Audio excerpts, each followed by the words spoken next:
As we all know, Zambia has experienced increased load shedding due to drought, which has had a significant impact on the energy sector, among others, and partly due to inadequate investments in generation capacity, but more due to poor rainfall and resulting decrease in generation, given its heavy dependence on hydroelectricity power.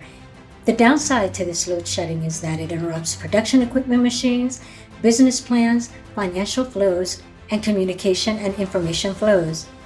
Zambia's energy sector has been consumed in a severe crisis for several years, and the situation has taken a dire turn in 2023 and currently in 2024, according to reports from the Ministry of Energy and International Organization. The country's overdependence on hydroelectric power generation has rendered it highly vulnerable to the adverse effects of climate change, leading to recurrent power shortages and increasingly prolonged load shedding periods. In a devastating blow to businesses and households alike, load shedding in Zambia has now escalated to a staggering 12 hours per day, disrupting daily life on an unprecedented scale. But don't be dismayed. The Zambian Energy Regulation Board, also known as ERB, tells us that strategic and good measures are in place to relieve the electricity challenges. Today, I speak with Mr. Mwiika Malindima, ERB Director of the Corporate and Consumer Affairs, to give us an understanding of the current strategy status. On Tandala with Dr. Ayan.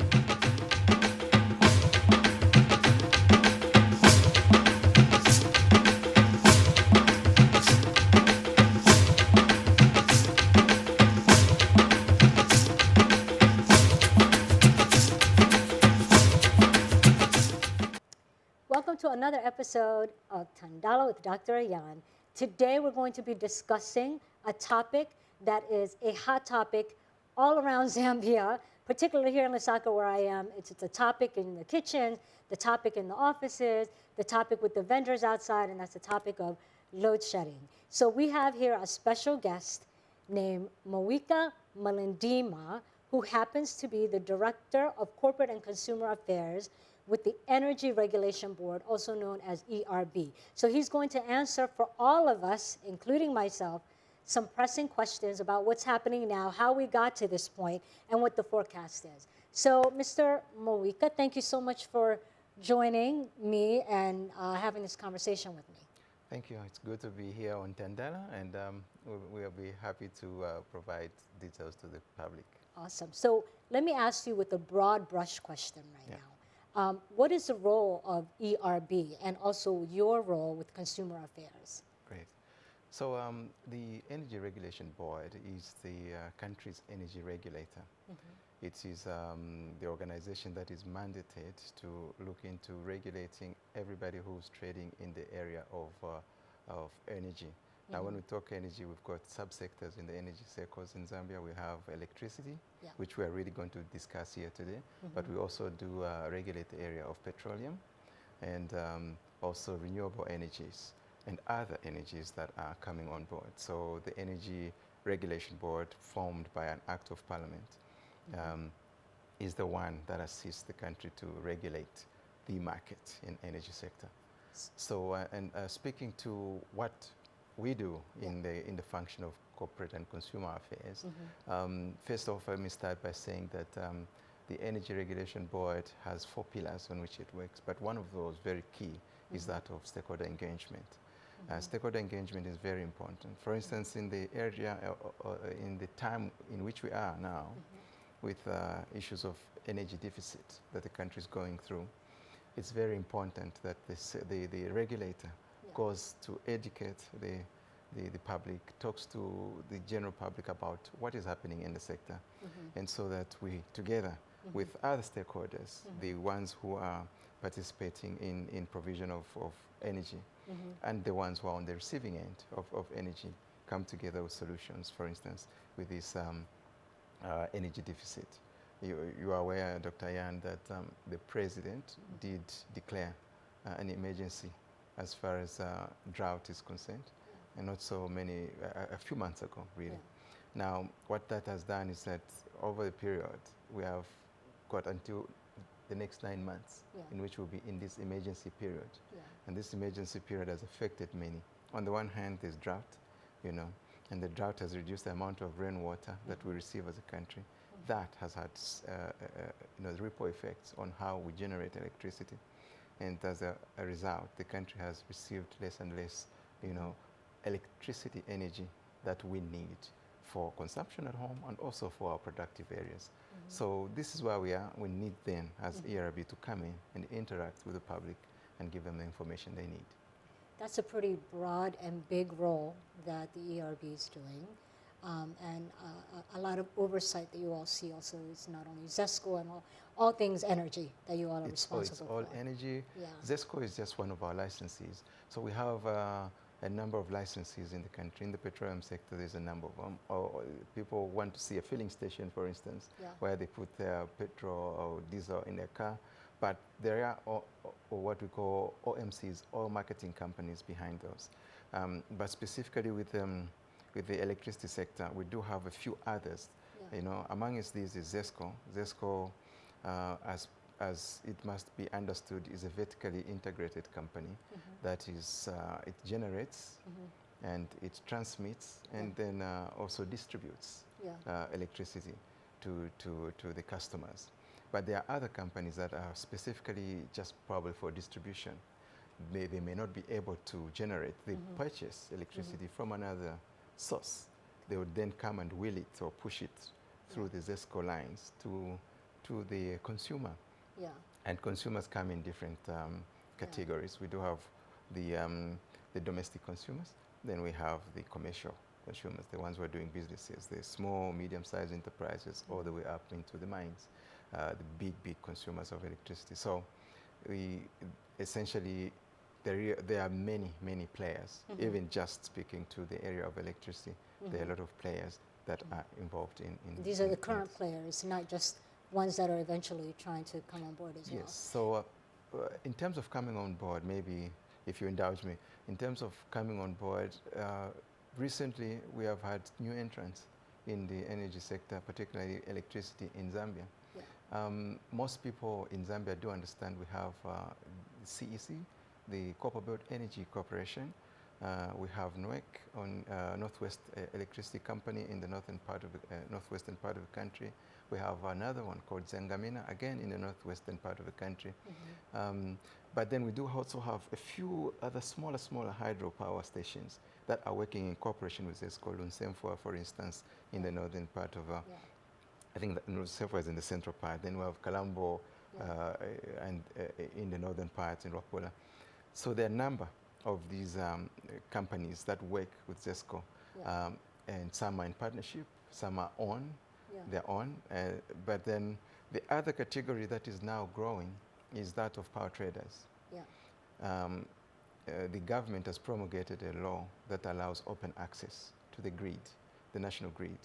And this grid is run by ZESCO, of course, but then participation is now allowed for people to bring in power. If you have a business agreement with somebody who produces power outside of Zambia, you are able now to import it and put it on the national grid to supplement the little power that we have that ZESCO now is not able to manage to supply to the country alone. So the government has opened up the space through what the law that is being called open access to the electricity grid to support power traders.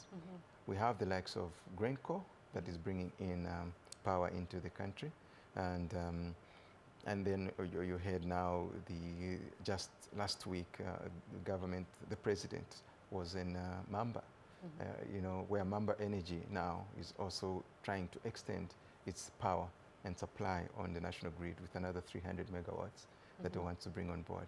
So yes, open access is more to support, more to also enable the more players, so that there is no one that is seen to have monopoly. But the interest is that we have energy sufficiency in the country, so that we don't have issues of supply, especially in times such as this when we have, an energy deficit. Okay, I see a lot of strategies are in place, and but let's just back up a little bit in trying to understand for the public and myself. How did we get here? When I was here, when I came 4 years ago, there was load shedding then as well, but it was much minimal. It was like 2 hours here, 3 hours there, 1 hour here. Since last year, it went from 4 hours to 6 hours to 12, and now it's going to 17 hours. And I understand it's because out of necessity. Help us understand, how did we get there? Is it just lack of rain? Is it, are we as the consumers not contributing enough in what we need to do? Right. We're sucking away a lot of the energy? Yeah. Or is it a combination of all? Like, help us understand that. I would say a combination of issues, of all the elements that you have spoken about. But let me say that Zambia, as far as electricity is concerned, has predominantly been reliant on hydroelectricity. And so when you get to have a drought, that will affect the amount of energy that you're generating through electricity. So there hasn't been so much maybe diversification into other sources of energy in the past. But how we got here, maybe this has been something that has been growing. Load shedding, emphatically started, has been there, first of all, you know, time and again it happens, but the serious dips that we've had. Not just in Zambia, by the way, it happens in other yes. countries as well. So for instance, the current drought that we have is affected, has affected the Southern African region. Yeah. So Zambia is just one of the countries in the region. Yeah. So, but we've had load shedding in 2015, we had load shedding in 2017, we had load shedding in 2019. But this year, it has been worse because of the El Nino effect that has affected this region, and Zambia in particular, such that we didn't receive enough rainfall that feeds the Kafue and the Zambezi basin, which basins we use, you know, to generate electricity. So the Kariba right now doesn't have enough water. You heard the government even saying there's a possibility of a shutdown in September. Then we do have the Kafue basin as well, that is now really our biggest of supply currently, and generating a substantial amount of electricity. But that is what has brought us to this stage where we are. But you are right to say that it is not the only reason. The other reasons really compounding this is that we needed to diversify our power sources. We needed to invest more into other sources, and this is what is happening now. For instance, now government has promulgated laws that will enable investment in power generation, electricity generation, from other sources other than hydro generation. So just recently, legal instruments were passed to enable people to import solar equipment with a lot of tax exemptions, really importing it without any tax exemptions, because we now, in the state where we are, need the markets to have as many alternative sources that will allow us to generate electricity.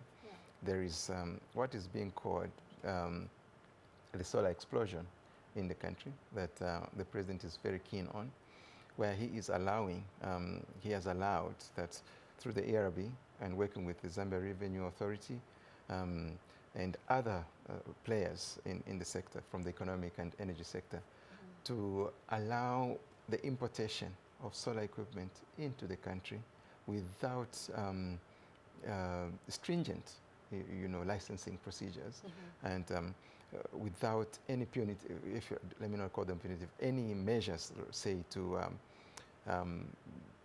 put it very simply,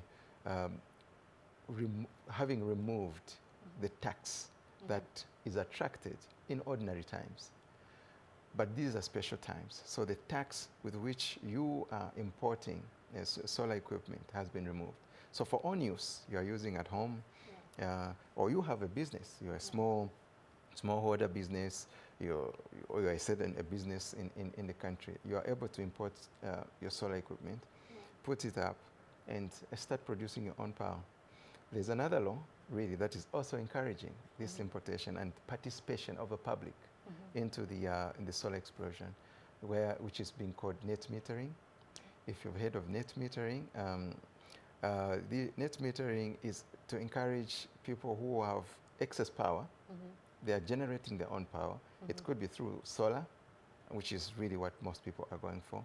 But you might also have your own generator at home.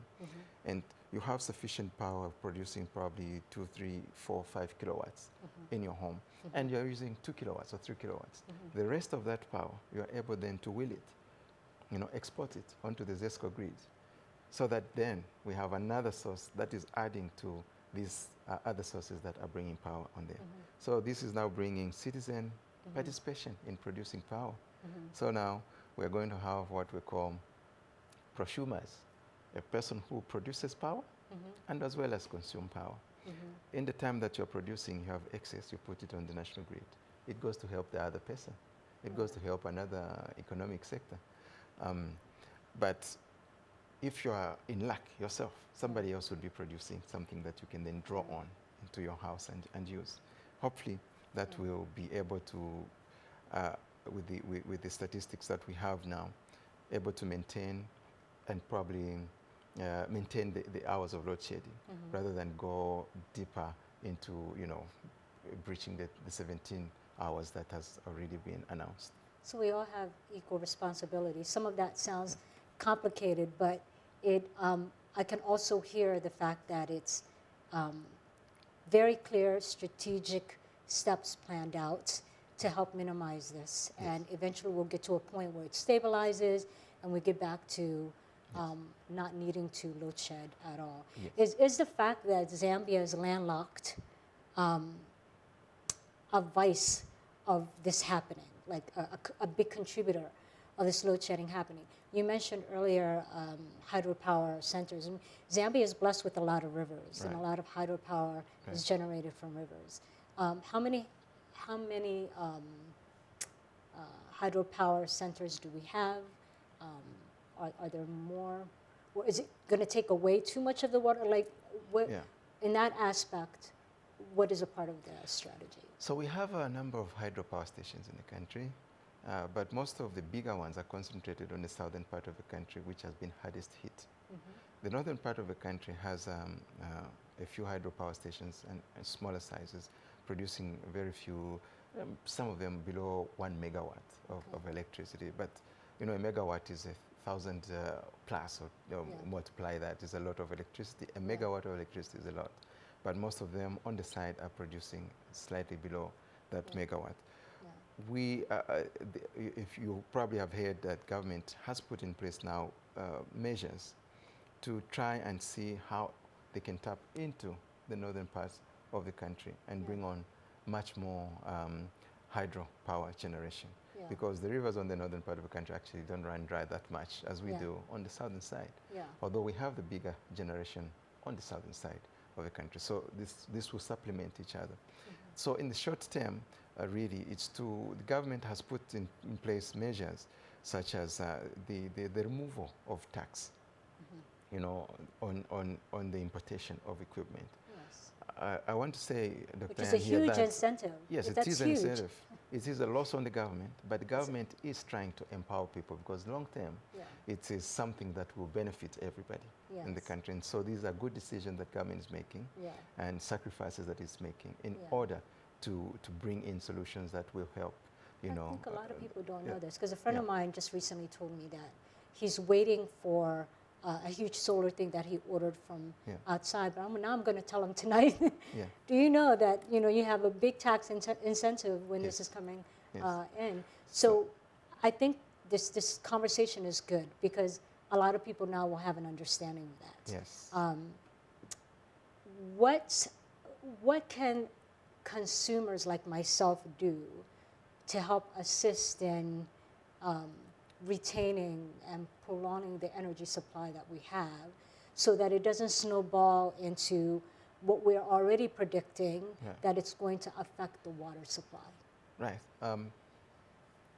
Maybe before I talk about the responsibility that we have as consumers, maybe let me just add one or two other items that, for instance, from a policy side, the government has put in place. So short term is the tax incentives that have been given to the consumers that will bring in equipment, solar equipment. But it's not just solar equipment. You know, now another one is on the way to assist those who bring in LPG, liquefied petroleum gas. You see, because one of the biggest element of consumption for electricity in this country is heating. So for our cooking, you know, and heating of water, we use electricity. We use the ZESCO electricity. Whereas in other countries, people have for a long time been using gas. So now there is another law that is coming to assist that sector, that area, that if tax incentives are also provided, then we could offload that kind of consumption from the grid and put it onto gas, so that then the electricity that remains on the grid goes to those who are doing business, so that we reduce the hours of load shedding for them, for instance. Yeah, but then how else do we as consumers participate, you know, in order to conserve electricity and ensure that the excess or that conserved electricity goes to the areas of production? Is the small little habits that we overlook are very, very important. Switch off power from your rooms, your house when you're not there. A really big one, if I may interject. I'm from the state of Florida and in the U.S., and we occasionally get hurricanes, and power will go off for a few days. Because it's the United States, you know, it comes back in a day, 2 or 3. But one of the things I've learned during that time is that and it's something people use every day, is the charger for our phones. It's very important because it eats up and generates electricity even when your phone is not hooked up on there. And so even if you're not charging your phone, it's still like charging. So it's very important that we unplug those things, shut off the lights and so forth when we're not using them, get in the habit of using candles and so forth. But going back to my original question, Director, the consumers have varying different needs. So we have those that are vendors on the street, like the Kalingalinga, where I get a lot of things done. All those vendor workers rely on their machinery and cutting and so forth. So many of them are echoing that we're not making enough money. At the university where I work, there are hours sometimes where we don't have internet access and we're using our... So everyone is equally suffering in their own ways, but it's important for them to hear from you and to see that so many steps are being done. We're still all very functional, and it is very uncomfortable at times. We're all suffering a little bit, but we're all working as a team, like a big family.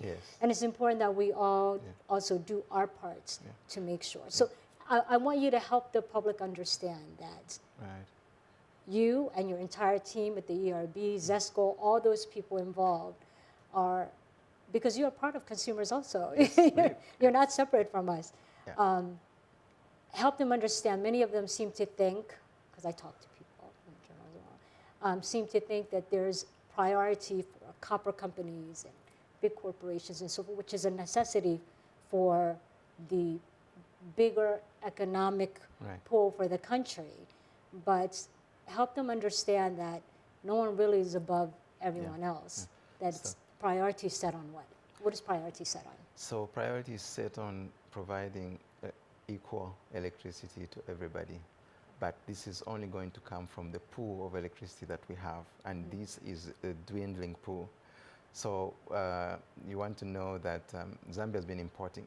In fact, starting off, Zambia has been a net exporter of electricity. We've been exporting electricity in our good times. But right now, we are a net importer now. So the tables have turned. Zambia is now importing a lot of electricity. So in the little that we are producing locally through ZESCO and all other sources, CEC has put on big solar plant at Itimpi in Ndola. We do have others that have come on board. ZESCO itself expanding, RIA, and so on. But it's very important for people to know that all of us then have to participate. What we need to do is conserve electricity through our own participation. We need to, you did mention earlier that if you put a charger on the grid, on the plug, Yeah. and you leave it on, Yeah. power is still passing. Yeah. And the mobile companies are telling us that Zambia has got a lot of people with mobile phones. Yeah. That phone has to be charged on a daily basis. Yeah. If you charge and then leave the plug on, Yeah. that power is being wasted. Yeah. So let us learn the habits where we Yeah. conserve power by having to switch to save. Now, when we say switch to save, we're asking people to change their minds. Change your mind of consumption. Yeah. You know, we are in a hurry now, knowing that we have very few hours of electricity. So we leave our geysers on, and these are on the ZESCO grid. They are on the national grid. So they are stressing the little power that we are getting. As much as government is working very hard to bring on power and to source power from even very expensive sources, we're importing from South Africa, from Mozambique, and other sources, they are not prioritizing anyone. They are giving this power equally to everybody. But it is very important for the public to understand that if the economic sector is not looked after, if they are not given the electricity they need, the country's economy can shut down.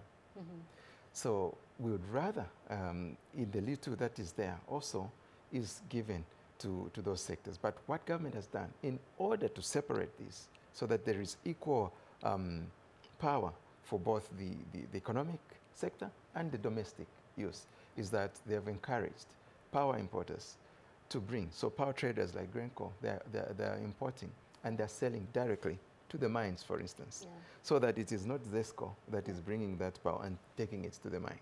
So what ZESCO is producing, for instance, most of it predominantly going for domestic use. But these who are importing, maybe at a very high rate from power producers outside of Zambia, are selling it also at a high rate to those that can afford, for instance, the mines and the bigger businesses. The government has put out that law. That is the open access law that is allowing people to purchase on their own, direct to themselves. So that is what is bringing in the balance, so that we have power. If, for instance, there wasn't this load management that is going on, the load shedding now, we'll probably be in much more darkness. But we are not, because it is being managed in this order. It sounds like a lot of work is happening behind the scenes. There is a lot of work, and know. there is a mix of long-term, short-term, and measures. One of the long-term measures really is we know that things such as the El Nino will come back. There will be another drought in the future. But when it happens, should we really go back to 17 hours of load shedding, for instance? So government is putting in place measures. Now, if you've ever heard of the Zambia, Tanzania, Kenya connector, it's called the ZTK interconnector. It's under 2 years now, really within a few months. By the end of next year, we should have connected to the Zambia, Tanzania, Kenya interconnector. That brings on electricity. We've been talking in the country recently that Tanzania has while we have a deficit of electricity, Tanzania has had an excess. They are switching off hydro power stations. This is the, so the beast of El Nino. Yes. So clearly, it's important for all the consumers to understand this is not the fault of the government. Everything you're explaining to me indicates to me that you all are working on both alternative sources of energy, retaining it, as well as preventative, because we know this is not the last time this is going to happen. It will happen. And this is totally outside the control of anyone. In the United States, many of them on the West Coast, we have unstoppable fires. You know, in the Midwest, we have tornadoes and mudslides in different parts of the world, and earthquakes.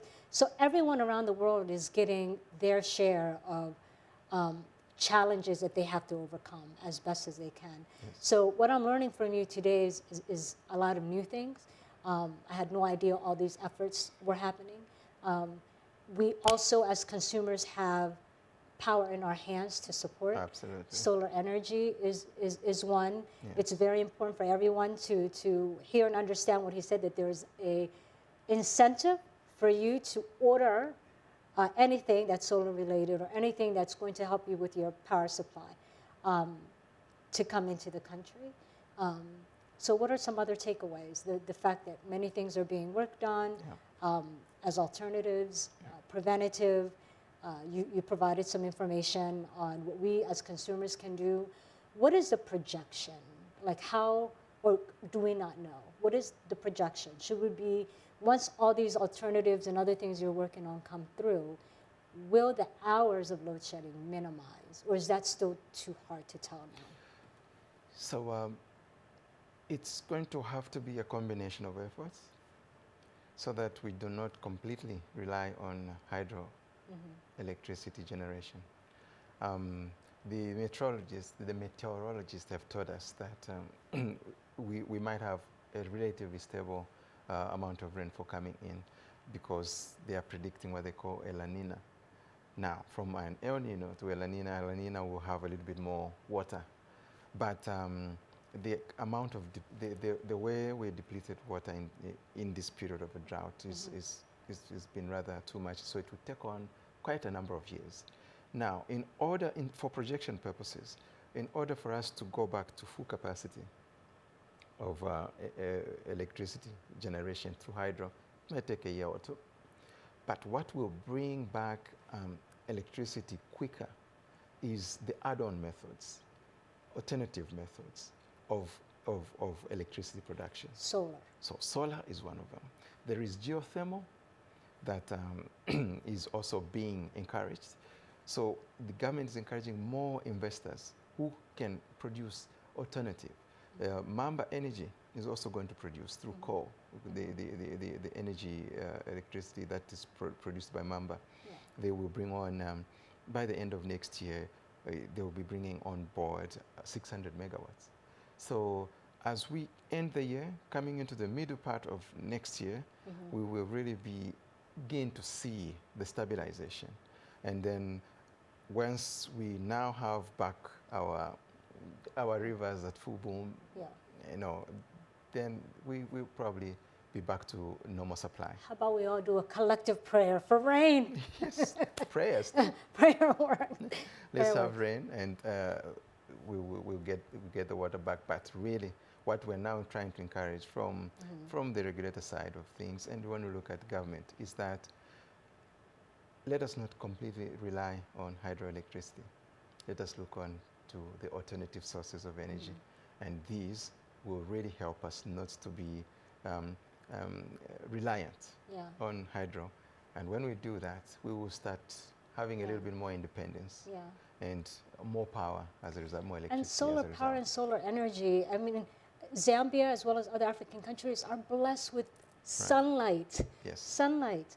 And getting energy from solar power is actually very easy. Is the ERB, or particularly your office that engages with consumers, are there pamphlets or things that can reach the public more? Because a lot of these vendors and so forth that are out in the streets, they don't really watch TV. They don't. Some of them don't have access to TV. What is being done to provide them that information that not only will help them with what it is they need to do, but help the overall country in terms of their own contribution to retaining energy? That's a very important question you ask, because information is power. It is.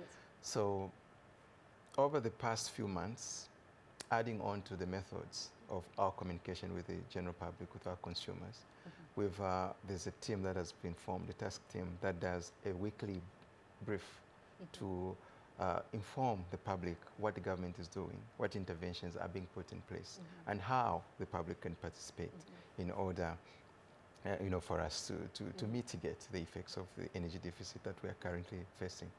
But in order to get more information, besides the energy brief that we do weekly, is that we do have a lot of information that we put out on our social pages, on our social platforms. So we have our Facebook page, the ERB Facebook page. We have an X, former Twitter X page. We have LinkedIn, where we put on also, these subject matter experts come and give kind of information that people may need. Support those in business, support those who want to invest in the energy sector in the country. Our website is full of information talking about how you can be facilitated for licensing, you know, if you want to come and be a power trader, if you want to sign your power purchase agreements with for instance, ZESCO or CEC, how you get to do that. And many other things that will facilitate your onboarding of ideas and solutions to mitigate the problem. But more so, how the public can also have information that will help them to make that informed decision. You know, switch to save, for instance. You know, and also just participate, because we want the public to be aware of what's going on. This is a natural phenomenon. It was no work of the government or anybody. It happened. And Zambia is not the only country going through this. And in order to reach them well, besides the online and media, social media platform that we have, we also do go around the country. We attend traditional ceremonies, we attend events, we do town halls in all the 10 provinces of the country. You just took my last question. Go ahead. We do town halls. We actually have some planned now for Mongu. There is, in a week or two, myself and other colleagues will be going at the border towns, Nakonde, Chirundu, and so on, to tell people that now it's really free for you to bring in solar equipment. They might not know. So when we go and visit them and tell them, that helps them. We also do have a mobile office unit that drives around the country, added on to all these methods that we've spoken about, that now drives to specific areas in the compounds, in the high density areas, in the schools, in universities, colleges, in the malls, you know, shopping centers and so on, and educate people time again. But we do want ambassadors. We do want many people who understand what the ERB do to come on board, you know, and support our efforts. Because on our own, maybe we will not reach everybody. But with others that understand, like the way you've given us this platform to explain to them, we want as many such platforms that will help us reach the public. Very good. The most effective reach to people is actually be like the town hall that you mentioned. Because the question I had in my head is, do you all have foot soldiers to actually go to places like Kalingalinga, Kamwala, the compound areas? Because most of the people who have phones don't have smartphones, so they're unable to see all the good information that are updated on the social media platforms for ERB and even ZESCO and other energy suppliers.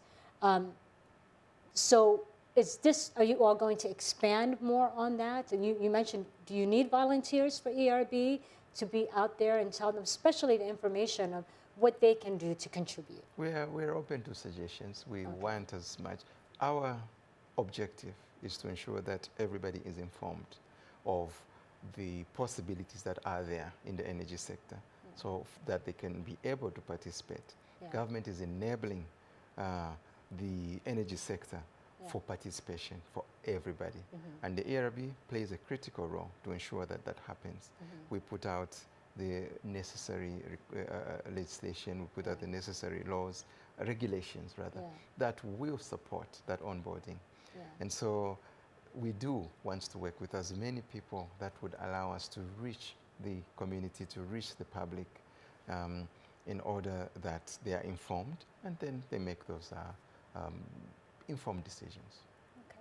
So in summary, the issue and the problem is out of the control of any of us, including the government, that a lot of measures and steps and strategies are in place.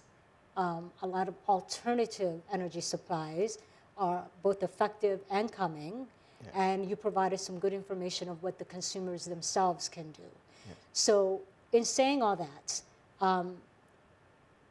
it could, depending on you, it could dip a little bit and then come back, and then it could completely also go away and we'll be back to balance. So it's just pretty much all up in the air. It is. So we just have to ride and flow with it together. Everybody, producers and the consumers, all come together because we all have something to do with it. Yeah. For sustainability, government is already doing something about it. Yes. And I think that it also calls for behavioral change. Going forward, participation of the public is key, because the little power that you conserve in times of deficit, like such as this one, goes on to go to another place and support somebody, supports your brother or sister who's doing a salon over there, who's doing a barber shop, or who's welding on the side of a road. But if you left power in your house running and you are not there, you are affecting that one person from making that little income, send their children to school and so on. So it's a ripple effect so that we all need to participate and bring that balance. Yes, and for us to not be careless in that regard. I know some people even leave their small inverters. A lot of people have inverters and they forget to turn it off. That question of inverters is also an issue. I feel so like, turn it off. You know, yes, that's it, turn it off. If you have an inverter, don't charge it using Zesco power. Yeah. You charge it using solar or something, because the more you're charging it using Zesco power, you're actually drawing away power that should go to another person. Yes, I actually heard, I learned actually from the president, HH, doing a public speech on that the inverters can be powered by, and you will get more power generated into the home just from the sun than you would charging it for a few hours. Yeah, that's true. So yeah, those are some of the methods, and we're hopeful that the public could really change, come along with that behavior and support the industry to manage the little power that we have in the country. Well, wow, Mwiika, thank you so much. Any last points or things you want to say? Basically, we're grateful to be here on the show, Tandala, and we want to ensure that the ERB, we want to assure the public that ERB is their organization.